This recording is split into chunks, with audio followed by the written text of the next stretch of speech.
Okay, thanks. Welcome back. So this talk is going to be about fractional quantum Hall effect. At the end of the last lecture, we found that we should expect the Hall conductance to be an integer, well, e squared over h times some integer I. And this was a result, and this should occur near a filling fraction nu is approximately equal to I. And I'll define filling fraction again, density times the flux quantum divided by the magnetic field, and we want that to be approximately I, the integer I. And this was a rather robust result that was just due to gauge invariance. And we think of it as doing some sort of spectroscopy on the charge of the electron. How many electrons do you move from one side to the other as you insert flux quantum? So it came as rather a large surprise in 1982 when Dan Tsui and Horst Stormer discovered fractional quantum Hall effect, where the Hall conductance is actually some fraction, p over q, small integers, near filling fraction p over q. And so the first fraction that was discovered was nu equals 1/3. P is 1, q is 3. But since then, there have been dozens and dozens of other fractions discovered. I think over 80 of them now that we can study all of them. A Nobel Prize was awarded for this in 1998. Modi said it was a very easy Nobel Prize to just observe this fraction and write it down in a paper and get a Nobel Prize. But I will point out that Horst Stormer had to invent modulation doping in order to do it. So it was not quite so easy.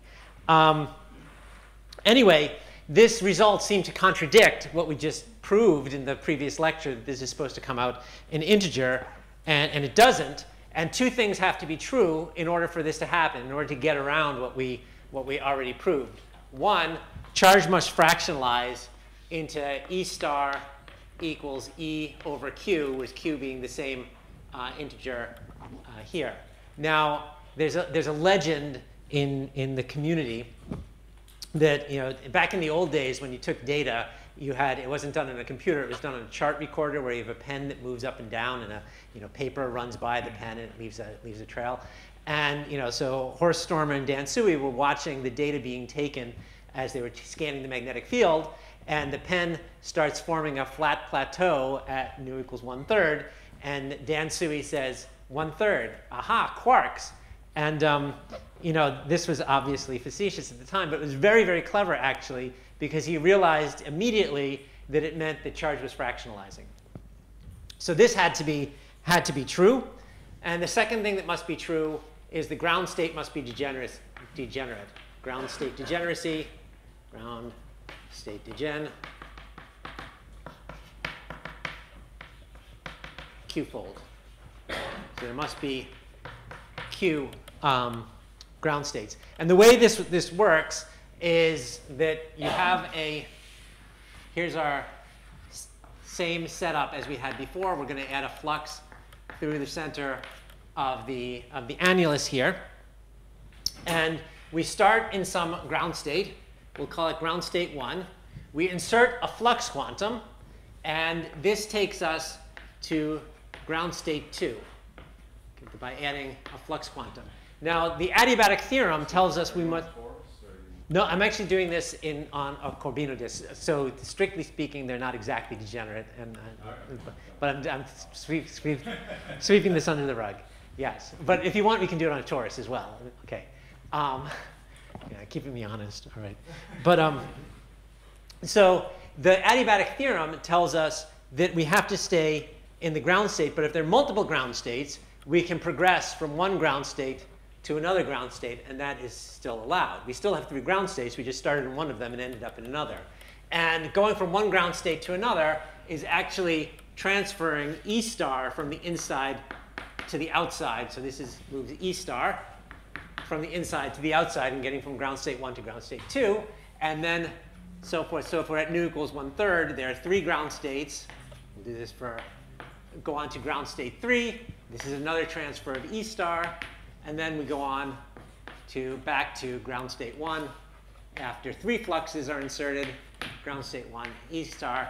And in going from ground state 1 all the way back to the same ground state, which now takes 3 fluxes, you've transferred E from the inside to the outside. Okay? Now, this sounds like a nice story, but we should not lose sight of how surprising it is that you can have this in the first place, in particular that we can have charge fractionalization. Okay, now as with the integer quantum Hall effect, disorder plays an important role, and if it were not for disorder, we would have an infinitely thin quantum Hall plateau, that you have an incompressible state at one particular filling, but if you add a little bit more density of electrons or a little bit less density of electrons, then you have conduction, and it's only disorder that localizes those additional quasi-particles or quasi-holes, the same as in the integer case, where you start filling the next Landau level or you start putting holes in Landau levels. We're going to ignore that here. We're going to ignore disorder because it's complicated enough. We will remember in the back of our heads that disorder is going to be important. The thing we're going to look for is an incompressible state at 1/3 of a filled Landau level. And that will, once we have that, then we're pretty much home free. Okay? So we're going to ignore disorder. Now, why is this a hard problem? The reason this is a hard problem is because there's really no good place to start. Well, what we have, okay, let's write down the Hamiltonian. The Hamiltonian is going to be sum over all of our particles. There's P plus EA squared over 2m for all of our particles. That's just the kinetic term, exactly the same kinetic term we had before. So it gives us density of states, a whole bunch of states at 1/2 h bar omega c. And then we have a whole bunch of states at 3/2 h bar omega c and so forth. We're going to assume we're at very high magnetic field, filling fraction less than 1. So that means we are partially filling this Landau level and leaving this Landau level completely empty. And then the important thing for us is actually going to be the interaction term between electrons within this Landau level. If it were not for the interaction term between the electrons and the Landau level, then there would be all possible distributions of electrons within this Landau level would have exactly the same energy. And this is where the problem arises. We have an enormous number of states, many body states, that we can be looking at here.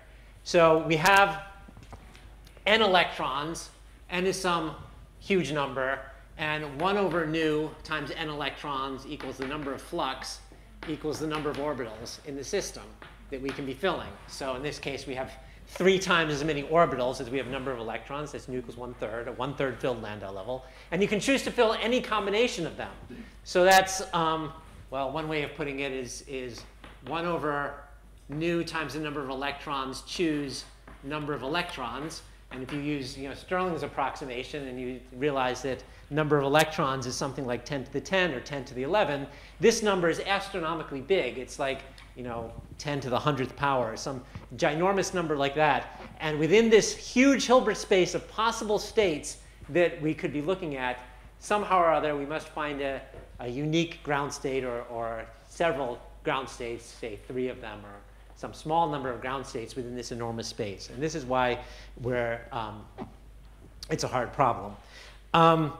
Now, one thing we're going to do to make our life simple is we're going to throw out the kinetic term altogether and just realize that we're going to project the problem onto this Landau level alone, get rid of everything above that. We're going to focus only on the interaction in one Landau level. So our effective Hamiltonian is just the interaction between electrons. We can choose that interaction to be the Coulomb interaction, which seems perfectly natural.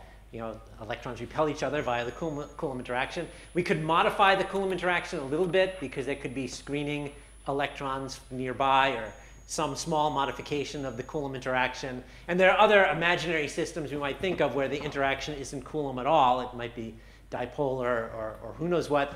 But it's this interaction that we're trying to understand within this lowest Landau level, and we're in order to understand the fractional quantum Hall effect. Now, the reason why this is hard is that there's no small parameter in the problem. For decades leading up to fractional quantum Hall effect, physicists had made their living by doing perturbation theory. Whether you're a high energy physicist or a condensed matter physicist, you would always find a small parameter in your problem, and you would expand in this small parameter and do order by order perturbation theory using Green's functions to get your answers. And the problem is there's no small parameter in this problem. Your problem is just this term, and that's all. Nothing big, nothing small. There's just one energy scale, and you're stuck with it. There's a joke in the community that the reason Bob Lofland solved the quantum Hall effect before anyone else is because he was the only one who hadn't learned perturbation theory. So he wasn't distracted by it. So he just went to the right answer right off. I'm actually quite certain that Bob Lofland did learn perturbation theory, but it's a good story anyway. Bob Lofland's quite an interesting guy, and there are a lot of stories about him. Okay. Anyway, so how are we going to attack this problem? First thing we have to do is we're going to think about the states in our problem. And in the last lecture, we solved the Landau problem, electrons in a magnetic field, in Landau gauge. It turns out for this problem, it's better to solve the problem in symmetric gauge. So I'm going to switch to A is 1/2 r. That's the vector in 2 dimensions, the position, cross B, which is pointing in the z direction. You can check that the curl of A is then B, like we want. And then this is a homework assignment to solve the Schrodinger equation in this gauge. There's lots of hints on my webpage, so you go there, it will walk you through doing it. If you've never done it before, it's a good thing to do. I'll just give you the answer here, that the wave functions, the single particle wave functions, we'll write as phi of z. It's some constant, which you're not going to be interested in, z to the m, e to the minus z squared over 4l squared, where l is the magnetic length. Okay?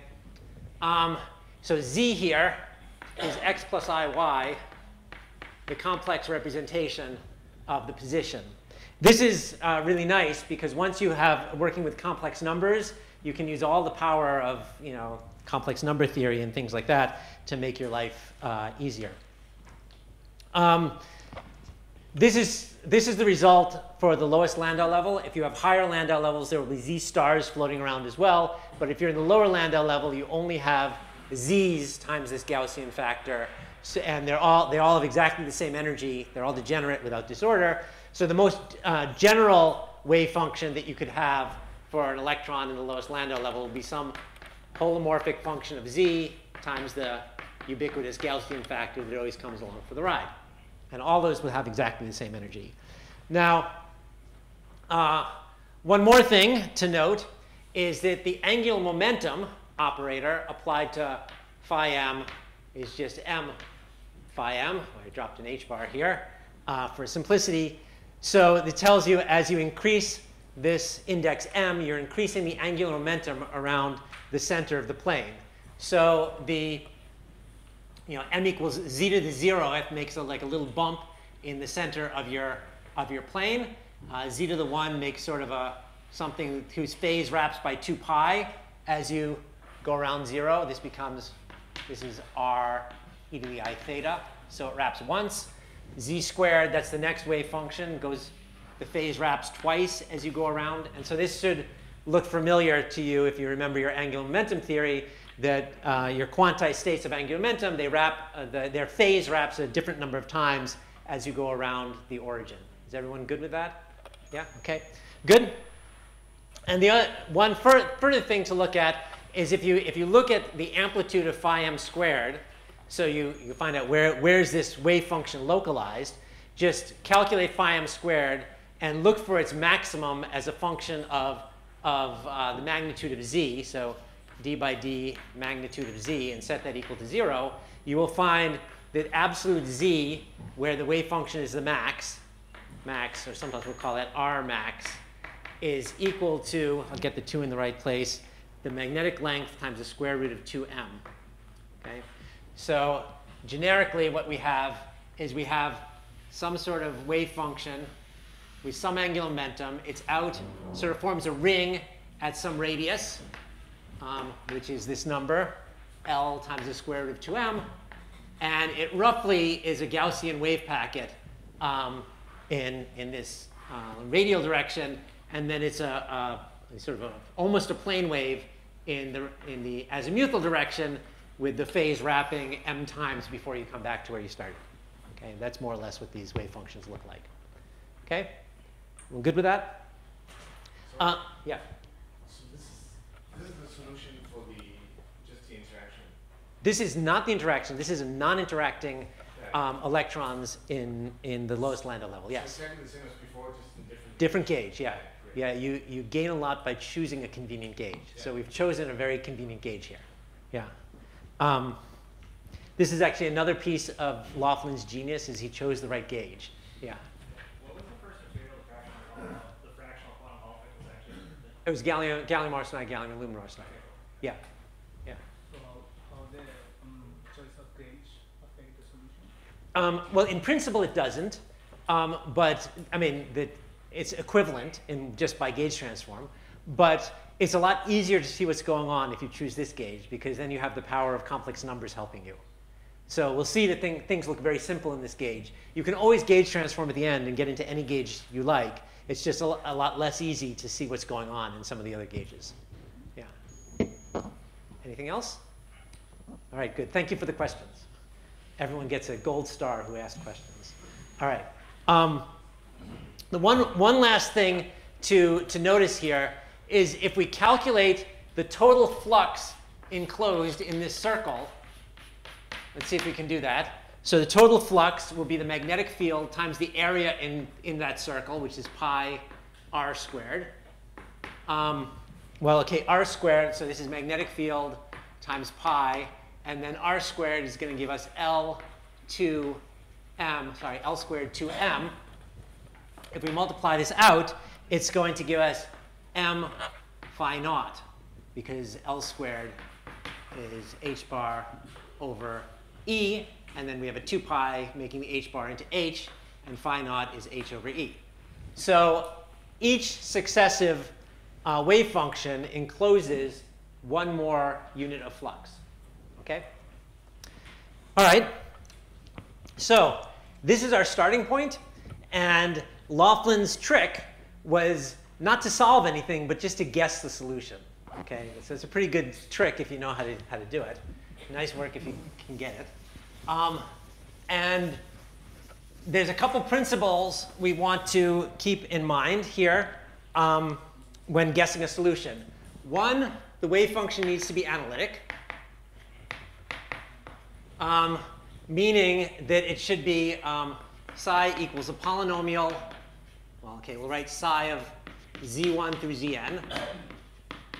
Should be a polynomial in z1 through zm, only positive 0 and positive powers, no negative powers, no denominators, and then times product I equals 1 to n, you get a Gaussian for each of these, e to the minus z squared, zi squared over 4l squared. So there's always a Gaussian coming along with everything.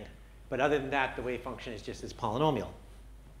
Okay, that's principle number one. That guarantees us that we're in the lowest Landau level by always having a polynomial times a Gaussian factor. Okay. Two, we have to have the proper symmetry. And if we're thinking about electrons, which are fermions, that means we have antisymmetric polynomial. This is for fermions. It is sometimes useful to think about fractional quantum Hall effect of bosons. There's a bit of a debate as to whether fractional quantum Hall effect of bosons has ever been made before. I think most people would say it hasn't been made, although there's lots of clever people who work with bosons and cold atoms and so forth, and it's not unlikely someone's going to construct fractional quantum Hall effect of bosons sometime in the near future. In that case, if you did have a fractional quantum Hall effect of bosons in the lowest Landau level, it would be a symmetric polynomial for bosons.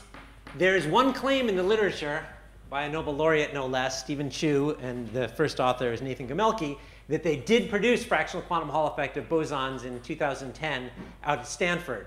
The experiment was very suggestive. It wasn't incredibly convincing, but they stopped doing the experiment. Nathan Gamelke went to Penn State, where he set up his lab and just totally decided to do something completely different and not waste any more time on quantum Hall effect. So it's possible it's been made before. It's possible it will be made in the future. But it's good to think about theoretically nonetheless. OK, so that's symmetry.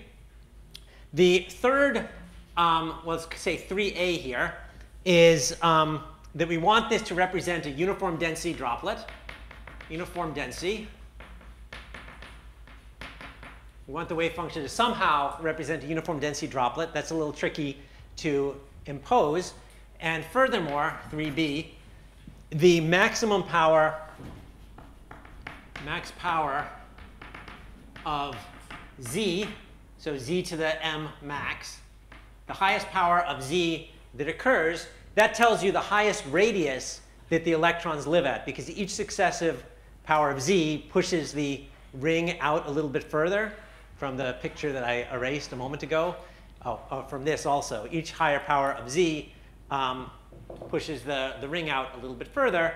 And if we have z to some power m max equals the flux, So the number of electrons divided by m max, the number of flux, should be the filling fraction. Okay?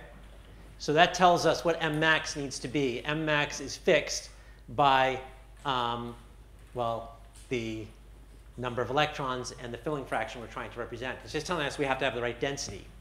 Is that clear why we should have this? Yeah?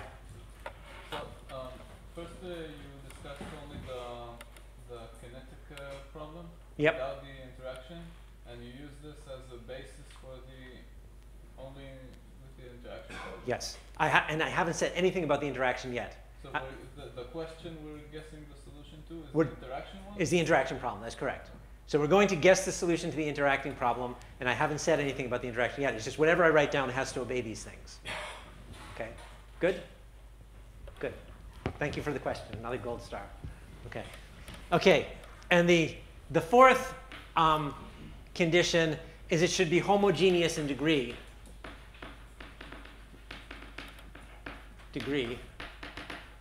So let me give an example of a polynomial of homogeneous degree. Homogeneous degree polynomial is something like z1 squared, z2 squared, plus z1 to the fourth, plus z2 to the fourth. The total number of powers always adds up to 4. So the polynomial has to be homogeneous in degree. And the reason for this is because we have rotational invariance. We have rotational invariance of our problem, which means the eigenstates, and the ground state in particular, is an angular momentum eigenstate. And each power of z that we see is one more unit of angular momentum. So if we want our wave function to be an angular momentum eigenstate, it has to have a fixed degree, and that gives you its angular momentum. Okay? All right. So these are our 4 principles. And even given these 4 principles, there's still such an enormous number of wave functions we could write down, more than the number of atoms in the universe.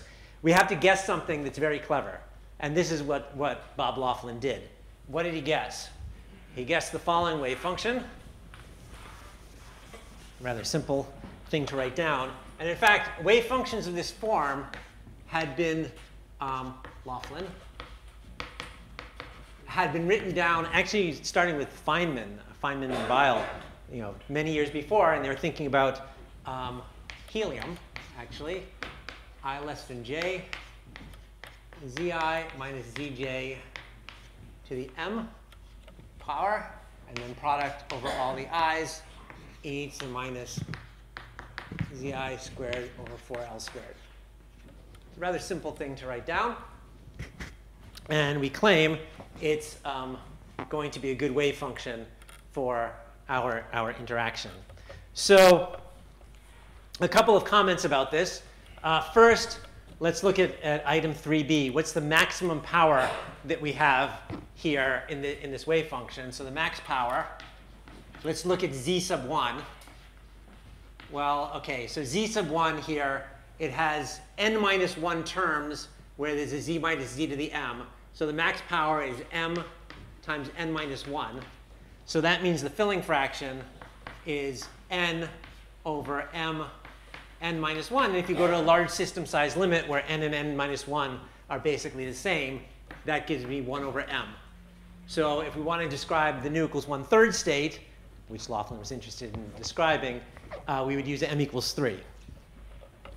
The wave function is properly antisymmetric for m odd, and it would be symmetric for m even. So that means 1 over m odd is a good wave function for fermions, and 1 over m even is a good wave function for bosons, if we had such a thing. It's also worth noting, and this is another homework assignment, that if you choose m equals 1 in here, what you actually get is a single Slater determinant for nu equals 1, which fills up all the orbitals out to some maximal radius. Okay, and that's a homework assignment to show that. Okay, so it works for nu equals 1 also. Now, well, let me give you the intuition as to why it is that this wave function is particularly good. And I didn't even say what the interaction was, although we sort of suggested that we want Coulomb interaction. But pretty much for almost any repulsive interaction, this wave function is extremely good. And the reason is because the wave function vanishes as m powers when two particles come to the same position. That means there's very little amplitude, in fact, 0 vanishing amplitude of the particles coming close together. And repulsive interactions don't want particles to come close together. Well, they want to keep particles far apart. This wave function does that. It keeps particles far apart from each other, thereby lowering the energy for repulsive interactions. And that's why this is generically a good wave function, although only for certain interactions that we'll discuss in a moment is it exact. It's very good for many interactions. So we have all of these things analytic. We have the right symmetry, right powers. It's homogeneous in degree, so it's rotationally invariant. The one thing that I haven't shown you is that it's uniform density. So let's talk about that for a second. So the way to show that this is uniform density, and this is another homework problem, which is worth doing, is to use what's known as the plasma analogy. So Lofland plasma analogy, which is to do the following. We're going to write psi squared, which is then the joint probability density of having all the z's at given positions, as wave functions usually are. And we're going to represent that as e to the minus beta u. Okay? And we'll choose beta to be a number 2 over m. So just squaring psi and taking its log, dividing by beta, we can find out what this u thing is. U is then minus m squared, sum over I less than j, log of absolute zi minus ej. That gives us this term. And then there's another term plus m squared over 4 L squared. Oops, 4. Probably should be 2. Sum over I zi squared, like this. And we recognize this u as being a classical potential for a classical plasma. So what do I mean by this?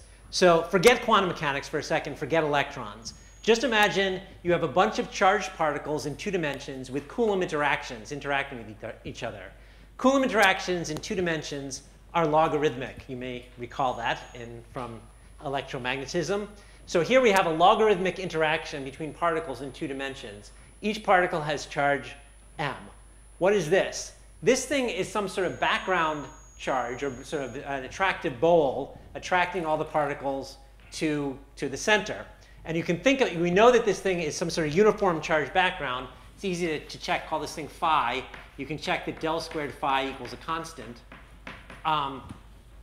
So that what we have is a uniform charge background. So we have a bunch of charged particles in a uniform charge background, and they're all interacting with each other. Yeah? It should just be m. M, you're right, yes. Sorry, M. Thank you. Thank you. Yes. And actually, maybe it was 4 because there's a 2 upstairs. OK. And OK.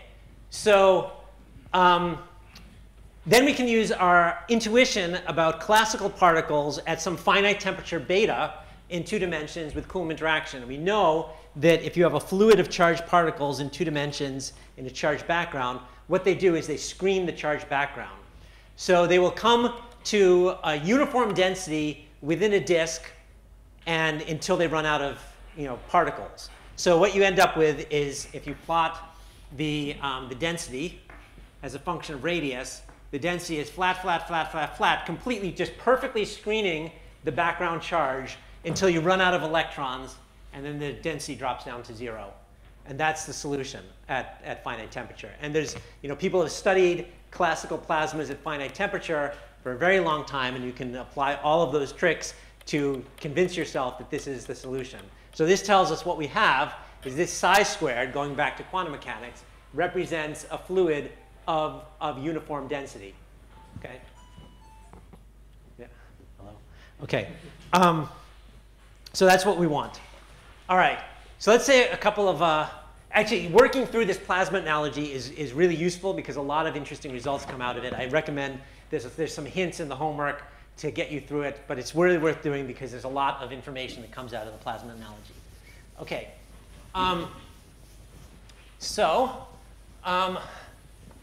What can we say about the Lofland wave function, that isn't hand wavy, that's an exact statement? Well, I'm going to do 2 tricks so that we can make exact statements about the Lofland wave function. The first thing I'm going to do is I'm going to switch to bosons at nu equals 1/2. Nu equals 1/2 bosons. This is it's going to just make things a little bit simpler than nu equals 1/3 fermions, but it's basically the same physics. The second thing I'm going to do is I'm going to choose a convenient interaction, sum over I less than j, just a delta function interaction. And those people actually who study cold bosons tell me that a delta function interaction for cold bosons is actually a very good representation of how cold bosons interact with each other. So it's actually physical for a real problem. Whether or not fractional quantum Hall effect of cold bosons has been made, this would be the Hamiltonian when it is made. And then we can see something really interesting about the system of cold bosons with this delta function interaction. You'll notice that the expectation, well, first of all, this is a non-negative definite interaction. It can only give you positive energy or 0 energy. And you'll notice that the expectation of this interaction in this wave function is exactly 0. Why? Because there's 0 amplitude of 2 particles coming to the same point. So there's 0 amplitude of the inner product of this interaction. Okay? So the Lofland wave function is strictly 0 energy wave function of this interaction. Now it's possible there's many other wave functions that would also be 0 energy wave functions of this interaction. For example, if you took the Lofland wave function and just multiplied it by any other polynomial out front, it would still vanish when particles come together, and it would still be 0 energy. However, it would also be less dense, because if you multiply the Lofland wave function by any power of z, you're increasing the number of powers of z and therefore increasing its radius. So you're pushing the electrons, or the bosons in this case, out to higher radius and making the droplet less dense than it was. So nu equals 1/2, the nu equals 1/2 Lofland wave function is actually the most dense wave function you can write with the property that A, it's symmetric, and B, the wave function vanishes when 2 particles come to the same position. So if we write down the ground state energy as a function of the density or the filling fraction, the energy at low density is exactly 0.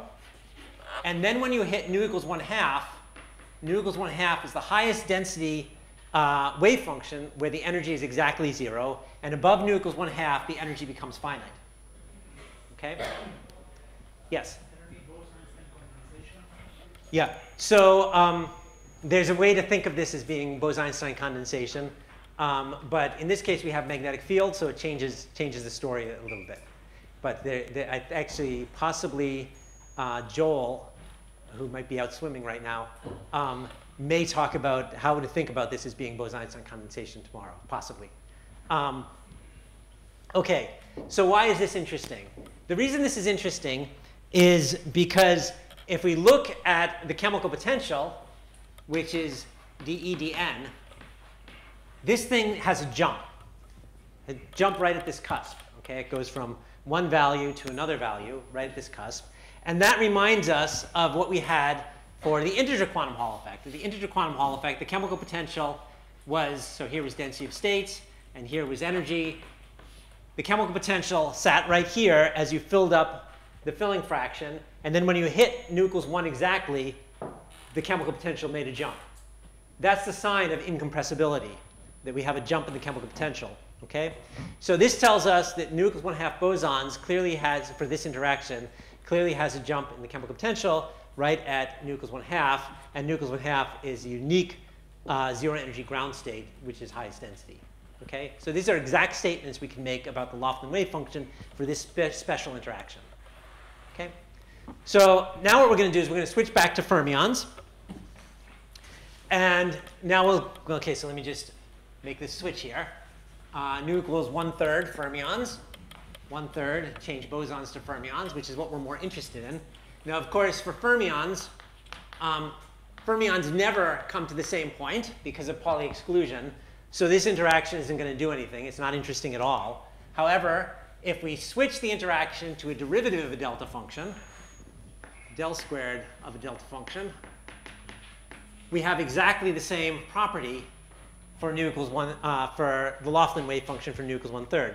That the energy of this wave function is exactly 0 up to nu equals 1/3 for fermions, and then it becomes non-zero. Now, it's a little bit of a trick to see how it is that this interaction works for fermions with that wave function. The way you do it, roughly, is you write down the energy as, well, it'll be sum over I less than j, then integral dr1 through drn, and then we have psi squared and the interaction del squared delta of ri minus rj. And what we want to do is we want to move this delta function off the gradient squared off the delta function and onto the wave function by integrating by parts. So we move this over here, integrating by parts, and then it looks very similar to what we had before. The only way that this thing will be will give you a non-zero result is if the wave function vanishes as less than 3 powers. Okay, so it looks very, very similar to what you have for nu equals 1/2. You sort of have to work through the details to see that it's exactly equivalent. Okay, all right. So we do have some exact statements that we can make about the Lofland wave function for certain special interactions, but this doesn't look anything like the Coulomb interaction, which is what you have in real electronic systems. So for understanding the Coulomb interaction, we have to wave our hands again and say, well, for any repulsive interaction, the Lofland wave function is still going to be extremely good because it's going to push particles away from each other. But the real proof of the fact that it's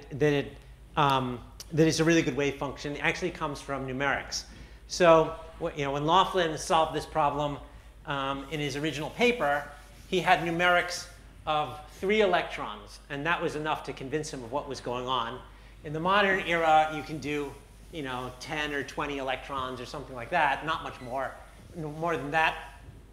So with Coulomb interaction, nu equals 1/3 with Coulomb interaction, let's take 9 electrons as an example. At nu equals 1/3, the size of the Hilbert space is 45,000 dimensions or something, 45,207 dimensional Hilbert space. And if I take the exact ground state, which I find numerically by diagonalizing it on a big computer, and I take its overlap with the Lofland wave function, and you square it, this number is greater than 0.98. Okay? So you're trying to find a vector in a 45,000 dimensional space, and by choosing the Lofland wave function, you picked it right 98%. I mean, it's crazy good. Okay? All right. How am I doing on time? 20 minutes? 10 minutes? Oh, I'm supposed to stop it at 20 minutes. OK, thank you. All right. So one thing that I Is everyone still good? Everyone happy? Vaguely happy? OK. One thing that I promised is that we would be able to see that we have fractionally charged particles. And in order to see this, we have to propose a wave function for our minimal bumps of charge. So we want to make a small bump of charge within our sample. And just make our life easy, let's try to maintain our rotational invariance and put the bump of charge in the center of our system, right at the position 0. So let's write down, here's our trial state, psi. We'll start with a Lofland state here. And we'll make a bump of charge by multiplying it by product of I, zi. Okay? What does this do? What does this factor product of I, zi do? Well, there's a couple ways to understand this. One way of understanding it is to think in terms of these orbitals. If you multiply one of these orbitals by z, it pushes the orbital out 1 unit of angular momentum. So you go from 1m to m plus 1. So everyone gets pushed out 1 unit. So we start with a whole bunch of orbitals like this. And in the Lofland wave function, they're 1/3 full. So basically, on average, each orbital is filled 1/3. You have 1/3 as many electrons as you have number of orbitals in your system. Now, by multiplying the Lofland wave function by this factor, you push everyone out 1 unit. So everyone gets pushed out by 1 unit. And you're guaranteed that one guy in the middle, that one orbital in the middle, is now guaranteed to be empty because his electron got pushed out and no one got pushed into him because he's in the center. So now we have a hole in the middle of one orbital that's guaranteed to be empty within a system where every orbital begins as being 1/3 filled. So we're guaranteed that the charge that we created in the center has charge E star equals E over 3 if we're at nu equals 1/3. Okay? It's a hole of size 1/3. Another way of arguing of what we did here is this pushing out of electrons from one orbital to the next is equivalent to if we took a quantum of flux and jammed it through the middle of the system. I think as Charlie showed, or maybe Modi showed, Modi showed it, I guess. If you take an infinitely thin solenoid of flux and you stick it through the middle of the system, you charge it up from 0 flux to 1 flux, you end up pushing out charge of an amount exactly E over 3. Now, another way of looking at this is going back to the plasma analogy and asking what does this term look like in the plasma analogy. So you take log of this term, and log of this term now looks like there's an additional background charge of charge 1/3 that then has to get screened, and it gets screened by the electrons being pushed away, leaving exactly a hole of size 1/3. And it tells you that the rest of the system stays completely homogeneous in density and just leaving a small hole in the center. Okay? All right. So we can also, we can move our hole around if we like to other positions if we want by doing something like this, product of I zi minus w times psi Lofland. And then we can put the hole at any position we like. It's no longer an angular momentum eigenstate unless the hole is in the center. If the hole is somewhere else, we've broken rotational invariance. But that's OK. You can put the holes anywhere you want. OK? All right. Everyone still good? Now, to make Modi happy, we're now going to look at the edge. So here we go. So the first thing we're going to do is we're going to take our quantum Hall state and we're going to put it in a confining potential. In particular, we'll take our say H confined equals the Hamiltonian we had before. We'll call it H0. That's the kinetic energy and also the interaction energy. And then we're going to add to it some gamma r squared. So just a parabolic bowl that we're sticking all of our electrons in this parabolic bowl. Now, what's the effect of this parabolic bowl? Well, look at this carefully here. If a wave function psi m is at radius L square root of 2m, then this term here is going to approximately give me gamma r squared, it's L squared, and then 2 times m. So we can write this H confined as H0 plus gamma L squared, I guess 2, times the angular momentum operator. Okay? So if I want to know what the energy of confinement is, the energy due to this parabolic bowl, I just add up the angular momentum and I multiply it by 2 gamma L squared. Okay? Let's call this factor here alpha. That's going to be convenient. All right. And the angular momentum, of course, is quantized. So if we look at the Lofland wave function, the ground state, L ground, has an angular momentum.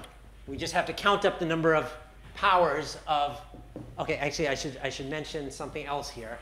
I'm going to make our life simple by using the interaction here for which the Lofland wave function is exact. So we'll use this ultra-short range interaction, ultra-short interaction, this derivative delta function, so that I can make some exact statements about the energy of the Lofland state. So the angular momentum of the ground state, we just have to count up the total powers. It's m times n minus 1 over 2, the total number of powers over here. That's the total angular momentum of the system. So the energy of the ground state, the energy of the Lofland state, the interaction energy is exactly 0. Because with the ultra-short range interaction, we've chosen the Lofland state so it exactly zeros the ultra-short range interaction, preventing the electrons from getting close to each other. And the only energy of the ground state is this factor alpha times L, which is then alpha m n times n minus 1 over 2. Okay? And each time I increase the angular momentum of the state, I increase its energy by increasing its angular momentum. All right? In the wave function I want to look at, I generally want to look at some trial wave function, excited wave function, which is going to be some polynomial, a symmetric polynomial, times Lofland.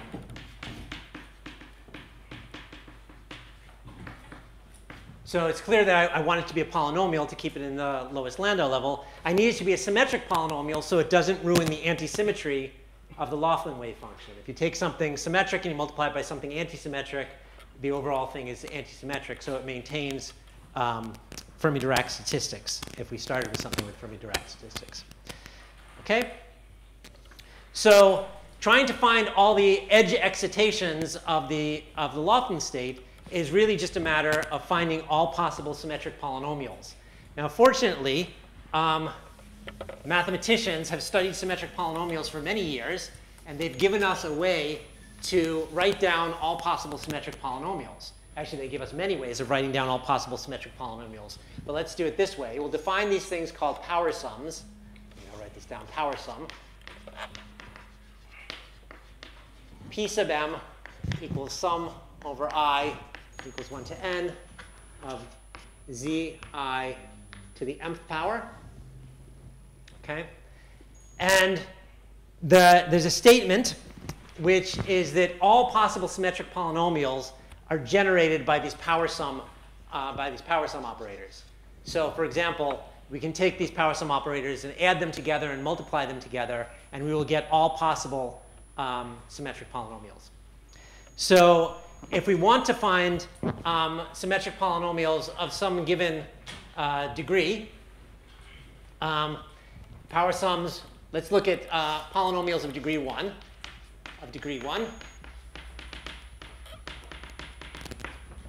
There's only one. It's p sub 1.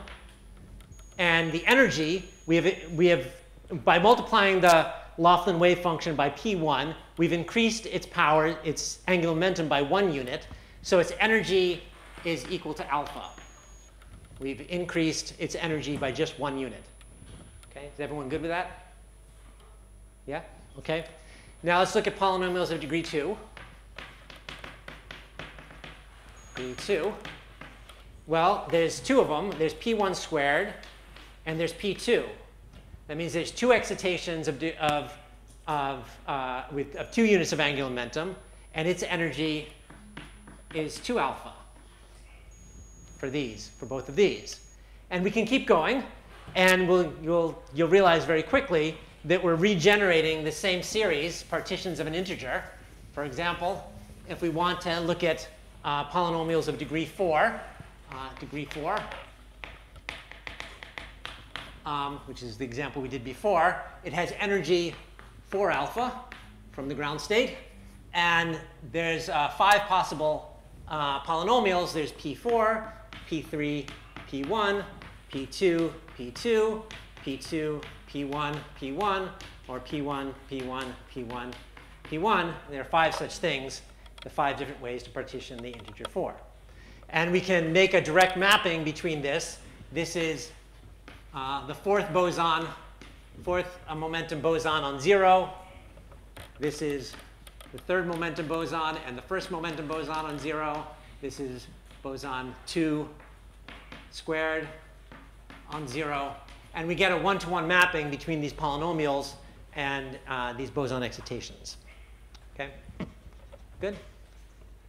All right. I still have 10 minutes? Yeah? OK. So the one remaining thing that I'm really going to try to squeeze this in now, because it's an important result that people often say about fractional quantum Hall effect, which makes fractional quantum Hall effect particularly exciting, is that the charged quasi-particles, the ones that I showed you have charge 1/3, they also have fractional statistics. And I want to show you how it is they get fractional statistics. And I think we might be able to do it in 10 minutes. And the calculation relies on using Berry's phase to calculate a phase. So let's see if we can do that. So we're going to write a wave function that has as a function of some position w. I'll write it as normalization of w. This is just a normalizing constant out front, such that the wave function squares to 1. I equals 1 to n of zi minus w times psi Lofland. M, like this. So I'm putting a quasi-particle at position w. So let's put the quasi-particle at some position w, and I'm going to move it around in some circle and calculate the phase that we accumulate for doing that. Okay? We need to put this normalizing constant out front because we always want to work with wave functions which are normalized, psi equals 1. And I'm going to choose the normalizing constant in this case to be real. So n of w is elements of the real. OK. All right. So the Berry's phase calculation we want to do is exactly what Charlie told us. It's minus I integral around the loop, integral dw of psi of w d by dw psi of w. And this will tell us what phase we pick up when we move psi around, when we move the position w around in a loop. OK? Are people happy with that result, that this is a Berry's phase? That this actually represents a phase? Yeah, OK. So let's try to figure this out. The first thing we need to do is we need to calculate dw on psi. So dw on psi. So it's going to hit this n. So we'll get dn dw 1 over n. So where's the 1 over n from? Oh, times psi of w. That, OK. And then the second term will be plus hitting this. Sum over all I equals 1 to n minus 1 over zi minus w. So I'm differentiating with respect to each of these one at a time times psi of w. OK? And then we can plug this into here. So let's do that. And we'll get delta gamma equals minus I integral around the loop of dw. The first term, dn dw 1 over n, I'll write that as d log n dw times psi. And that now gets closed up with a psi on the left. So we're now going to hit it with this psi on the left. We already just calculated this thing here. All right? And then plus, we'll have sum over I equals 1 to n, and then we have psi of w, and then minus 1 over z minus w, zi minus w, psi of w. Okay, and then we want to do an integral of w around whatever loop we use. So we have some loop, we take w around in some loop, take the quasi-particle around in some loop. This term is going to give me 0, because psi on psi is 1. This is just 1. So we are integrating around in a loop something that's single valued and has no branch cuts, no poles, no nothing. So this thing is just going to give me 0. This thing, however, has poles. And we know what happens with poles. When you integrate around a loop with something with a pole, you get 2 pi I if zi is inside w loop and 0 otherwise. Okay? So the end result here is that the total phase is 2 pi times the expectation of the number of electrons in the loop. Okay, now this, why do we have this number of electrons inside the loop? Let's rewrite the number of electrons in the loop. Remember that the number of electrons is related to the number of flux. In fact, it will be the total flux in the loop divided by the flux quantum times 1 over m, the filling fraction. So this will give me 2 pi 1 over m times the flux in the loop. Flux in loop divided by the flux quantum. Okay, so what is this? I guess it's probably E over m. So this is actually the Aharonov-Bohm phase, AB phase, of taking a fractionally charged particle around in a loop around some flux. Because whenever you take a charged particle around in a loop around some flux, you're going to pick up a phase associated with the charge of the particle and the flux in the loop. So this is something that we expect to get. It's not surprising. Everyone good with this so far? Yes? Yeah? Okay. So here's the magic. If we then add another quasi-particle in the center of the loop here, that quasi-particle now reduces the number of electrons in the loop by 1/3. And we change the total phase by 2 pi over 3. Okay? So if we push charge outside, away from the loop by putting a quasi-particle inside the loop, we then change the total phase that we pick up when we move around this loop by 2/3 of pi. 2 pi over 3. 2 pi times E star. Okay? So that's the fractional statistics. If you take one particle around another, in fractional quantum Hall effect, you pick up a fractional phase when one goes around the other. And it doesn't actually depend on the shape of the loop or the size of the loop. It just matters that one went around the other. You'll always pick up this Aharonov-Bohm phase for taking a charged particle around flux. That's always there. But this additional phase that you get for going around another particle is special to having these fractional statistics. Okay? I think I'm down to about 2 minutes, so maybe I should stop there and take any questions or comments. I realize this last bit was fairly rapid, but nonetheless, get the point. Yeah. Okay. Is it at all obvious what implications fractional quantum Hall effect has for like superconductivity or other properties? You know, what are the actual properties that Like what could arise from it? What can arise from the fractional statistics? Yeah. It's actually a really good question. I mean, it's in some sense it's a curiosity. And it turns out to be extremely hard to show in experiments. So there's nothing, well, okay. There's nothing really obvious. I mean, the question, does this arise from it or not? I'm not sure. It sort of comes along with lots of other properties like fractional charge. And fractional charge, as you know, gives you, noticeable changes in shot noise and so forth. There are lots of experiments that have been proposed that would show fractional statistics, but none of them are sufficiently easy to do that they've been demonstrated. So the changes that you get for fractional statistics are really quite subtle in this case. Yeah. There was another question? Yeah. Yeah. What was the implication of the additional energy of the potential in the case of the power source? Oh, okay. So the potential in the potential. This is the edge potential only, so the edge potential when we have the when you add the edge potential basically so you can keep track of how much you've excited the edge. So if you have a parabolic slope on the edge, each unit of angular momentum you add to the system gives you the same discrete unit of energy as well. That's why we added the confining potential. Well, it's this. It gives you the linear slope to the edge mode that you want to have the edge modes have a velocity. If we didn't put this, the edge modes would have 0 velocity, which is the problem. Yeah. Other questions? Yeah. You mentioned that for the Coulomb interaction, the ground state and the Lofland wave function have an overlap of 89% Yeah. or 9 Yeah. electrons.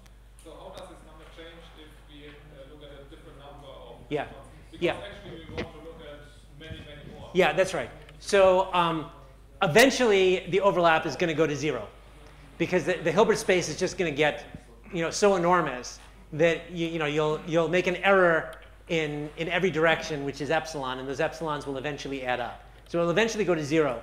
But the overlap isn't necessarily the best measure. What you really want to ask is the phase of matter you're describing adiabatically connected to the Lofland phase of matter, which is a better statement. Can you get from one to the other without closing the gap? And the fact that they start out with, for small systems with so close to each other indicates that for any size system, it gives you a hint that for any size system, you should be able to just tweak one a little bit and get entirely from one to the other without closing the gap. But admittedly, it's not it's numerically extremely suggestive, and you can try to do system size extrapolations and so forth, but it's not an absolute proof. Yeah. Yeah. If you take the TMS fraction in that wave function, could that wave function represent an answer wave function for n? Could it represent? If you take TMS fraction here, Yeah. so then if you say that if you exchange two particles, then itself it is picking up a Yeah. phase vector. So could that represent Yeah. the answer wave function Yeah. for n? So this I may depending on what I write tonight, I may start the next lecture with that. So if we're trying to describe electrons, the m has to be an odd integer in order to have the right symmetry. But if we start with anyons, then in fact m can be a fraction and still be well defined, and then you can take those anyons and condense them into another wave function, and this gives you the hierarchy of quantum Hall states. And maybe that is a good place to start the next lecture if we have time to do so. Other questions or comments? All right, then I think we have used up our time and it's time for the coffee break. All right.